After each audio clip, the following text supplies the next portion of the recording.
Hello everyone, आशा करता हूँ आप सभी लोग स्वस्थ और हर्ष खुश होंगे और अपने साथ साथ अपने परिवार वालों का भी ख्याल काफ़ी अच्छे से रख रहे होंगे। मेरा नाम विवेक कुमार है। मैं आप सभी का पीएससी जल्दी फैमिली में स्वागत करता हूँ। आइए आज का न्यूज़ एनालिसिस स्टार्ट करते हैं। आज है आपका 26 मार्च 2022 और आज का जो न्यूज़ एनालिसिस है बिहार न्यूज़ एनालिसिस, जिसका पहला न्यूज़ है ये रहा। तो यहाँ पे आप देख सकते हैं बिहार में 700 नए आयुष वेलनेस सेंटर खुलने की बात यहाँ पे कही जा रही है। तो बिहार में वर्तमान 40 आयुष, देखिए यहाँ पे जो न्यूज़ कह रहा है, यहाँ पे आप देख सकते हैं 40 Ayush health and wellness centre है बिहार में और परिसर में औषधीय पौधे लगाए जाएंगे, ये भी बात यहाँ पे कही जा रही है। औषधीय मेडिसिनल प्लांट्स लगाने की बात यहाँ पे कही जा रही है और बिहार में 700 नए आयुष वेलनेस सेंटर खुलेगी, ये उसकी घोषणा यहाँ पे की गई है। तो यहाँ पे सूबे के बुनकरों को आधुनिक हथकरघे व उपकरण दिए जाएंगे, बढ़ेगी आमदनी, इससे आपकी आमदनी बढ़ेगी और बिहार की इकोनॉमी भी आपकी बढ़ती हुई चलेगी।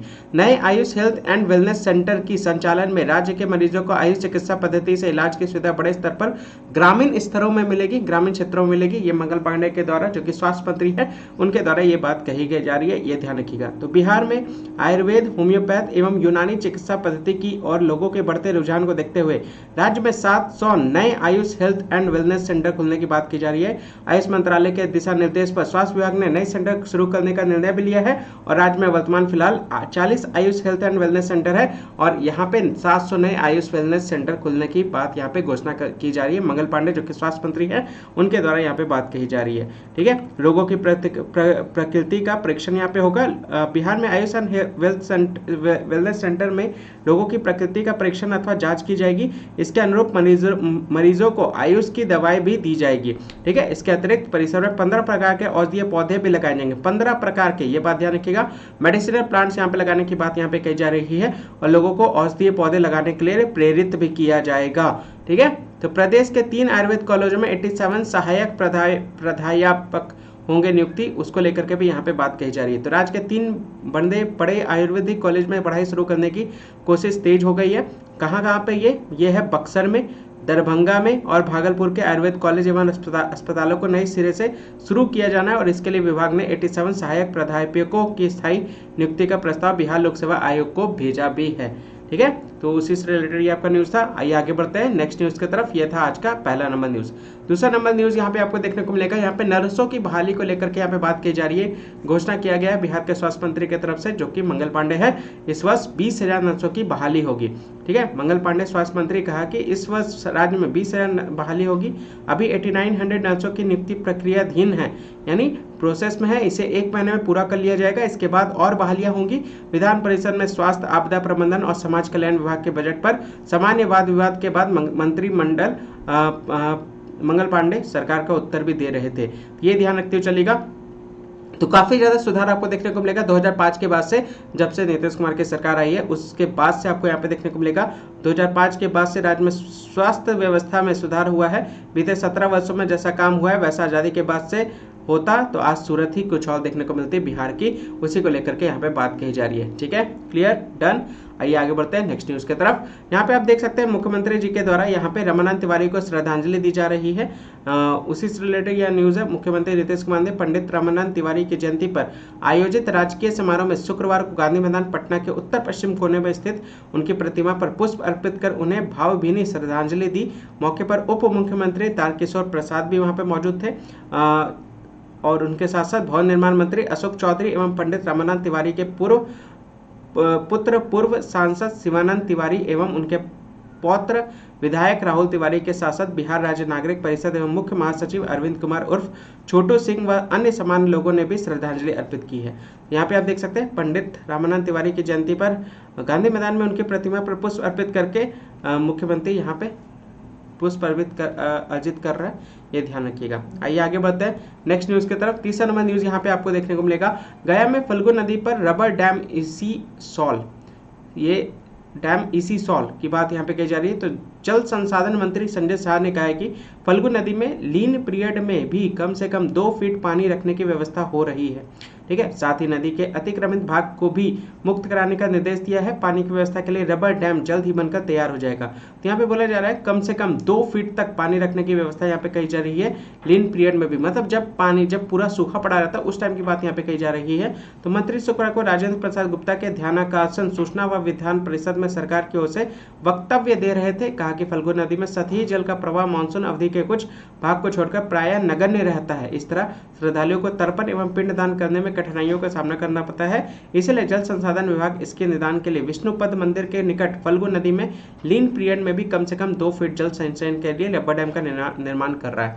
तो कहां पर यह निर्माण हो रहा है? यह निर्माण हो रहा है आपका विष्णुपद मंदिर के निकट में जो फल्गु नदी है वहां पे 2 फीट पानी रखने का यहाँ पे निदान किया जा रहा है। उसी को लेकर के यहाँ पे बात कही जा रही है, ये ध्यान रखते हुए चलेगा। ठीक है, तो उसी से रिलेटेड ये न्यूज़ है, याद रखिएगा। विष्णुपद मंदिर के निकट में वहाँ पे 2 फीट पानी यहाँ पर संचयन करने को लेकर के रबर डैम यहाँ पर रबर डैम का निर्माण यहाँ पे किया जा रहा है। ठीक है, इसके बारे में किन्होंने बताया है? जल संसाधन मंत्री संजय झा के द्वारा इसकी घोषणा की गई है।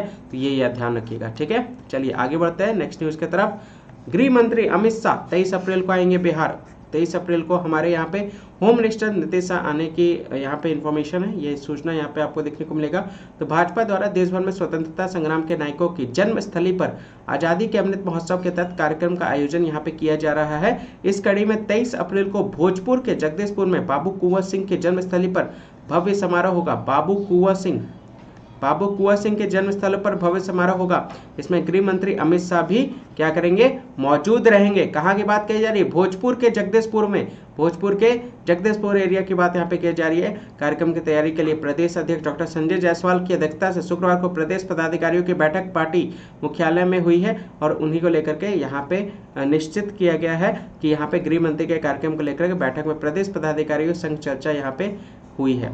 ठीक है, याद रखिएगा। भोजपुर के जगदीशपुर में बाबू कुंवर सिंह यहीं से बिलोंग करते थे, याद रखिएगा। ये वही कुंवर सिंह है, वीर कुंवर सिंह, जो 80 की उम्र में जिन्होंने लोहा उठाया था अंग्रेजों के खिलाफ। ये ध्यान रखते हुए चलेगा। ठीक है, डन। तो 23 अप्रैल को गृह मंत्री अमित शाह पहुंच रहे हैं बिहार, ये ध्यान रखिएगा। बिहार में भोजपुर के जगदीशपुर वाले एरिया में देखिए 3 लाख रिक्तियां निकाली गई है रेलवे की तरफ से। उत्तर रेलवे में सबसे अधिक बहाली आपको यहाँ पे देखने को मिलेगा। मैं इसको जूम करता हूँ तो और अच्छे से आपको क्लियर दिखता हुआ चलेगा। यहाँ पे आप देख सकते हैं, देखिए यहाँ पे रेलवे की नौकरियों के लिए यूपी के बाद सबसे अधिक आवेदन बिहार से, आप देख सकते हैं। यूपी के बाद सबसे अधिक आवेदन कहाँ से हुए हैं? बिहार से हुए। तो ये पॉइंट याद रखिएगा। सांसद सुशील मोदी ने रेल मंत्रालय से 5 बिंदुओं पर मांगी थी जानकारी। तो यहाँ पे आप देख सकते हैं ये सारी रिक्तियां हैं, यहाँ पे आपको देखने को मिलेगा। ठीक है, कौन कौन से जोन में कितना है।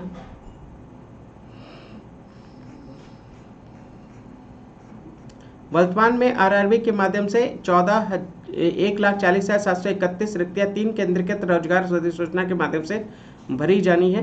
11 तकनीकी लोकप्रिय कोटि एनटीपीसी 35,281 परीक्षा की प्रक्रिया जारी की है। आरआरबी ग्रेड के माध्यम से 1,03,769 पदों के लिए परीक्षा होनी है। पृथक तथा अनुसचिव कोटियों में 1663 पदों पर नियुक्ति की प्रक्रिया अधीन होगी। तो उसी से रिलेटेड यहाँ पे न्यूज़ है, ये ध्यान रखिएगा। देश के सबसे अधिक सरकारी नौकरी रेलवे के माध्यम से आती है। देश के करोड़ों युवा रेलवे प्रतियोगिता परीक्षाओं की तैयारी करते हैं। खासकर बिहार के युवा रेलवे की नौकरी को पहली प्राथमिकता देते हैं। यही वजह है देश में उत्तर प्रदेश के बाद सबसे अधिक आवेदन, ये याद रखिएगा, भारत में सबसे अधिक आवेदन जो हुए हैं रेलवे की नौकरी को लेकर के वो यूपी के बाद बिहार से हुए। इस बार एनटीपीसी व ग्रुप डी की परीक्षा में सबसे अधिक आवेदन बिहार के छात्रों का था। यहीं के छात्रों ने रेलवे परीक्षा में हुई गड़बड़ी पर सबसे पहले आवाज भी उठाई थी। अभी आपने देखा होगा 2 महीने पहले जो यहाँ पे आवाज उठाई गई थी यहाँ के छात्रों के द्वारा, जो यहाँ के परीक्षा में जो बेसिकली गड़बड़ी हुई थी उसी को लेकर के यहाँ पे ये बात यहाँ पे कही जा रही है। क्लियर? तो याद रखिएगा। तो सबसे अधिक पद 3 लाख रिक्तियां यहाँ पे निकाली गई रेलवे में, ये ध्यान रखिएगा। और बिहार आपका दूसरे नंबर पे है पूरे देश में, जहाँ से सबसे अधिक आवेदन हुए हैं। ठीक है, आवेदन हुए हैं। चलिए, गोदाम योजना में 33% छोटे किसान होंगे। गोदाम बनाने के लिए शुरू हुई कृषि विभाग की योजना के लाभुकों में 16% 1% अनुसूचित जनजाति के किसानों को सूची में शामिल करना है। हर वर्ग के किसानों में लघु और सीमांत किसानों की संख्या 33% रखनी है। साथ में प्रयास करना है कि योजना के कुल लाभुकों में महिला की भागीदारी 33% हो। लाभुकों के चयन की जिम्मेदारी जिलों को दी गई है। यहाँ पे आप देख सकते हैं गोदाम योजना में 33% जो है वो छोटे किसानों को यहाँ पे दिए जाएंगे और 16% अनुसूचित जाति का होना जरूरी है। 16% अनुसूचित जनजाति, शेड्यूल्ड कास्ट, ठीक है, ये ध्यान रखिएगा। तो उसी को लेकर के बात की जा रही है। तो हर वर्ग में किसान में लघु और सीमांत किसानों की संख्या जो होगी, जो छोटे किसान होंगे उनको 33% रखनी है, ये ध्यान रखिएगा।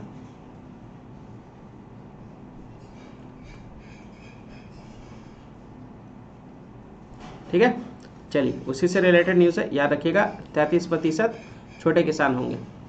नेक्स्ट न्यूज़ की तरफ बढ़ते हैं। डॉक्टर शेखर कुमार केसरी बिहार झारखंड में आधुनिक तरीके से कैंसर इलाज के नेतृत्वकर्ता होंगे, ये ध्यान रखिएगा। पूरे झारखंड बिहार की बात कर रहा है। तो कैंसर की दुनिया में घातक बीमारियों में एक माना जाता है, लेकिन रेडिएशन एंड क्लिनिकल ऑर्गेनोलॉजिस्ट कैंसर रोग विशेषज्ञ डॉक्टर शेखर कुमार केसरी अपनी प्रतिभा, प्रशिक्षण और शोधों द्वारा अनेक कैंसर मरीजों का सफल इलाज कर चुके हैं। आज इनका नाम बिहार के सबसे अच्छे कैंसर चिकित्सकों में शुमार है।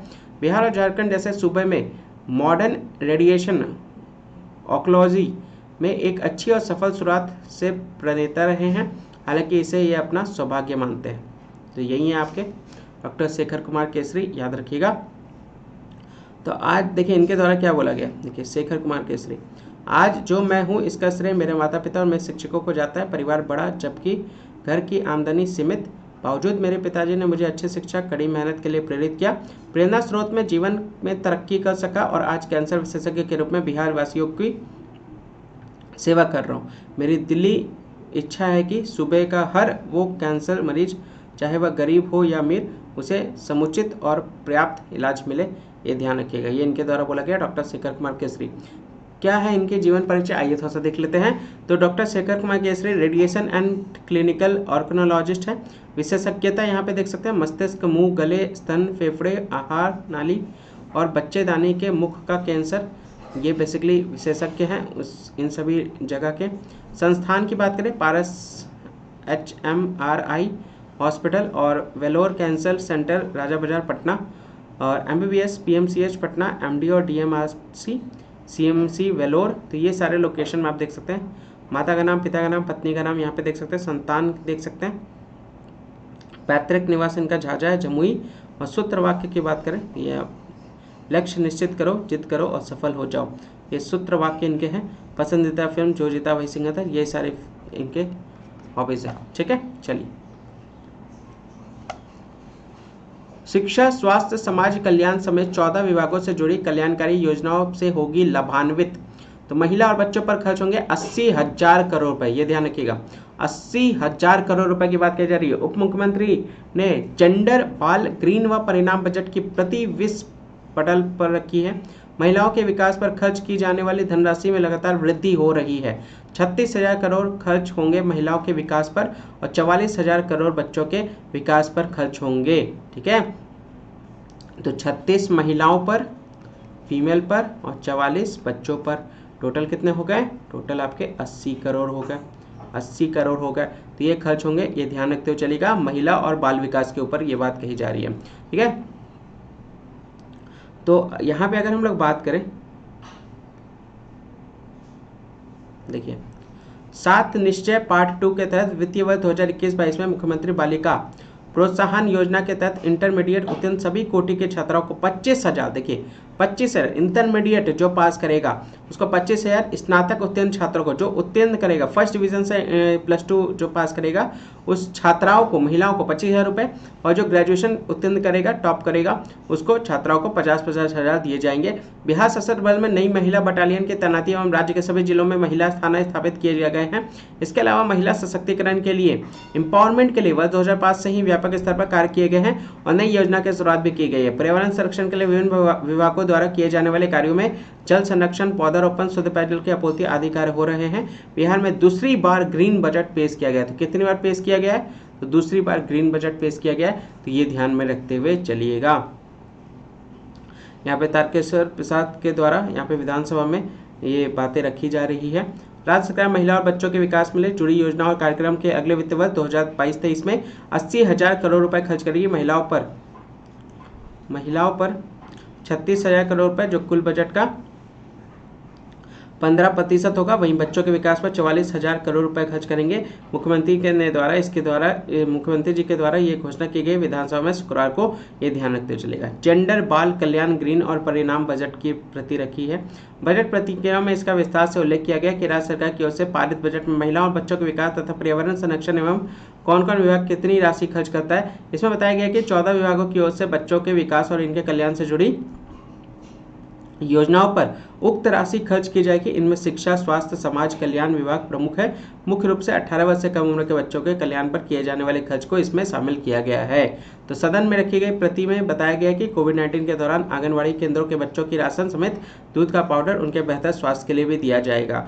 नौकरियों में 35% का आरक्षण भी जिक्र किया गया। ये ध्यान रखिएगा। महिलाओं के विकास पर राज्य सरकार द्वारा खर्च की जाने वाली राशि निरंतर बढ़ी है। 2017-18 में 20,665 करोड़ रुपए खर्च हुए थे, यहाँ पे निवेश किया गया था। 18-19 में 25,573, 21-22 में 22,34,490, ठीक है। और नौकरियों में 35% का आरक्षण यहाँ पे देखने को मिलेगा। तो यहाँ आप देख सकते हैं, तो 35% आरक्षण यहाँ देखने को मिलेगा। बिहार में दूसरी बार ग्रीन बजट पेश किया गया है, ये ध्यान रखते चलेगा। और यहाँ पे आप देख सकते हैं 80,000 करोड़ रुपए यहाँ पे खर्च किए जा रहे हैं महिलाओं और बच्चों दोनों को मिलाकर, ठीक है। उसी से रिलेटेड न्यूज़ है। आइए आगे बढ़ते हैं। अगला न्यूज़ यहाँ पे आपको देखने को मिलेगा प्रदूषण से रिलेटेड, ठीक है। वायु प्रदूषण से निपटने के लिए 213 करोड़ रुपए यहाँ पे खर्च करेगा निगम, ठीक है। उसी से रिलेटेड बात कही जा रही है। तो पिछले वर्ष की तुलना में इस बार के बजट का आकार भी बढ़ाया गया है। गत वर्ष 1528 करोड़ रुपए का बजट हुआ था पास, ठीक है। तो इस बार यहाँ पे आप देख सकते हैं 2022-23 के लिए सशक्त स्थायी समिति के समक्ष 1740 करोड़ 53,03,640 यहाँ पे आप देख सकते हैं करोड़ रुपए का बजट पारित किया गया है, तो 1740 करोड़ 83,03,660 करोड़ का बजट पारित किया है। बजट में 48 करोड़ रुपए का अनुमानित मुनाफा भी दिखाया गया है। पिछले वर्ष की तुलना में इस बार के बजट का आकार भी बढ़ाया गया है। पिछले वर्ष में नगर निगम ने 1528 करोड़ रुपए का बजट पास किया था और इस बार आप देख सकते हैं कितना वृद्धि यहाँ पे आपको देखने को मिलेगा। तो 48 करोड़ रुपए का मुनाफा का बजट नगर निगम ने किया प्रस्तुत, ठीक है। पहले 1528, इस वर्ष 1740, ठीक है। तो 24 घंटे सड़क की सफाई के लिए आग से स्विमिंग मशीन लगाई जाएगी। मौलिक स्थिति निगम कार्यालय में हुई बैठक में बोलती मेयर सीता साहू। 2022-23 के बजट में 1740 करोड़ रुपए खर्च करने का प्रावधान किया गया। पिछले बार कितना था? 1528, इस बार 1740।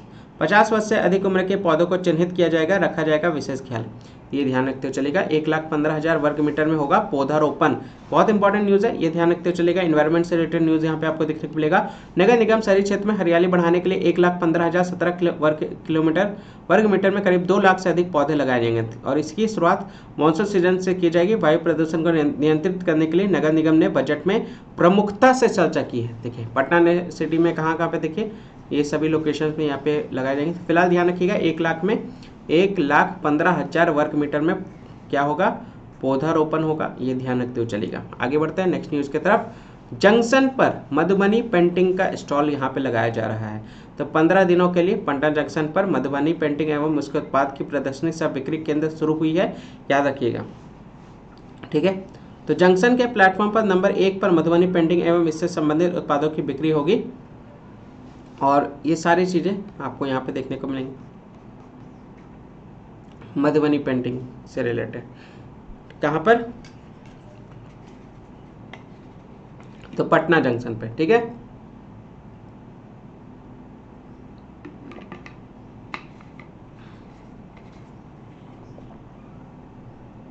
आइए आगे बढ़ते हैं। नेक्स्ट, बीएसएससी कार्यालय के पास छात्रों ने किया प्रदर्शन। देखिए रिजल्ट में देरी का विरोध यहाँ पे किया जा रहा है बीएसएससी कार्यालय के पास छात्रों के द्वारा, ठीक है। तो 7 साल बाद भी बहाली पूरी नहीं हो सकी है। आप देख सकते हैं 7 साल बाद भी पूरी तरह से यहाँ पे बहाली नहीं हो चुकी है। 2014 में बिहार कर्मचारी चयन आयोग ने प्रथम इंटर स्तरीय बहाली निकाली थी, लेकिन 7.5 साल बाद भी बहाली पूरी नहीं हो पाई। इसी चीज को लेकर के अभ्यर्थियों ने आरोप लगाया है बीएसएससी के ऊपर, ये ध्यान रखिएगा।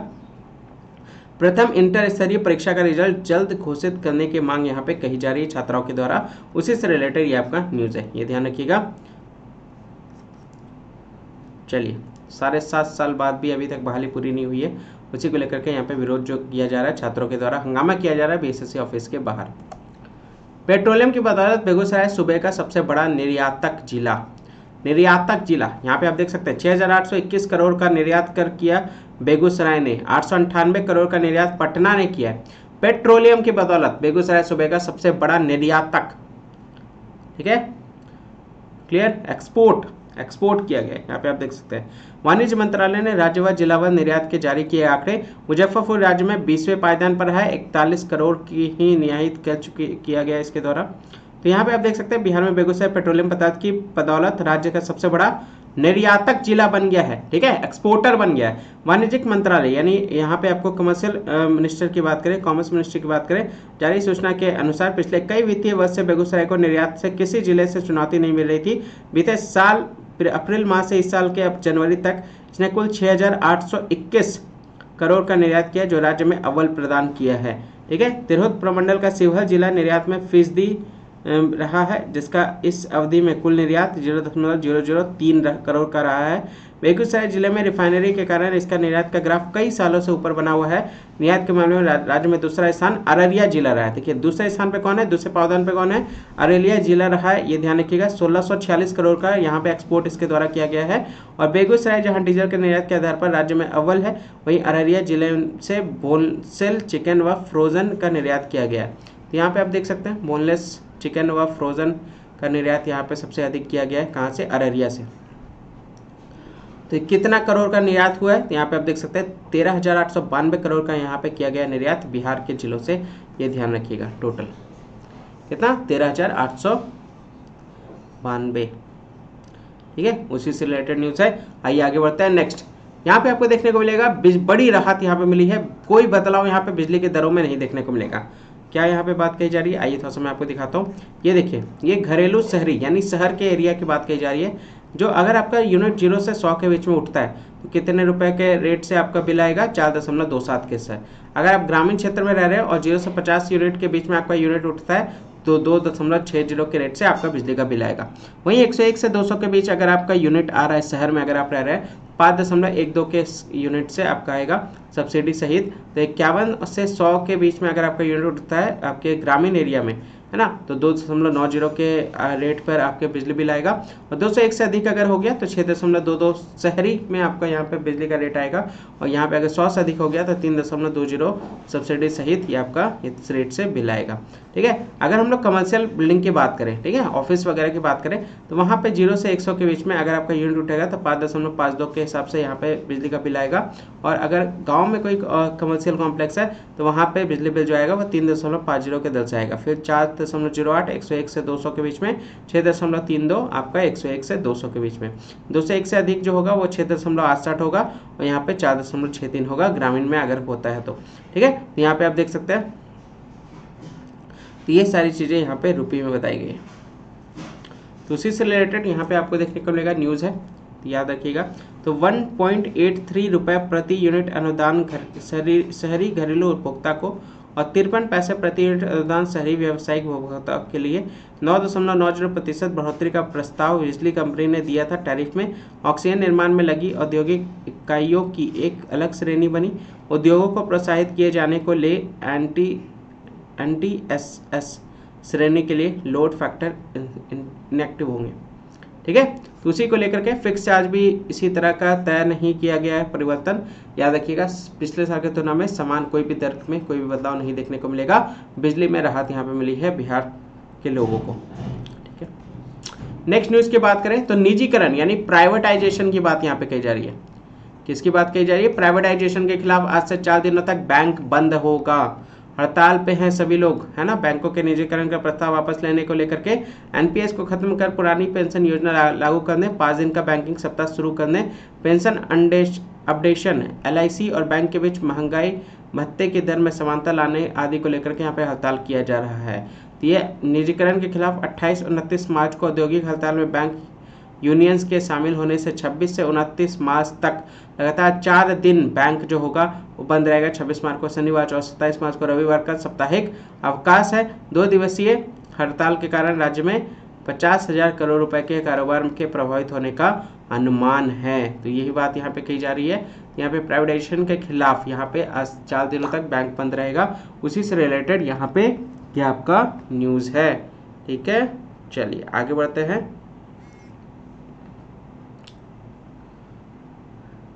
तो ये था आज के आपके सारे इंपॉर्टेंट न्यूज़। वीडियो अगर पसंद आया होगा तो लाइक जरूर कर दीजिएगा और वीडियो को शेयर करना ना भूलें। ज़्यादा से ज़्यादा इसको शेयर करें। अगर आपने चैनल को सब्सक्राइब नहीं किया है तो चैनल को सब्सक्राइब कर लीजिएगा, बेल आइकन पर क्लिक कर लीजिएगा और डिस्क्रिप्शन में आपको मेरे सारे ये टेलीग्राम लिंक वगैरह है, वहीं पर आपको इसके PDF मिलेंगे, वहाँ उसको ज्वाइन कर लीजिएगा। और किसी भी तरह का कोई भी डाउट हो या कॉन्टैक्ट करना हो या फिर किसी भी तरह का कोई सजेशन देना हो तो आप इस मेल पर यहाँ पर मुझे कॉन्टैक्ट कर सकते हैं। तो आज के लिए बस इतना ही रहने देते हैं। जय हिंद, जय भारत।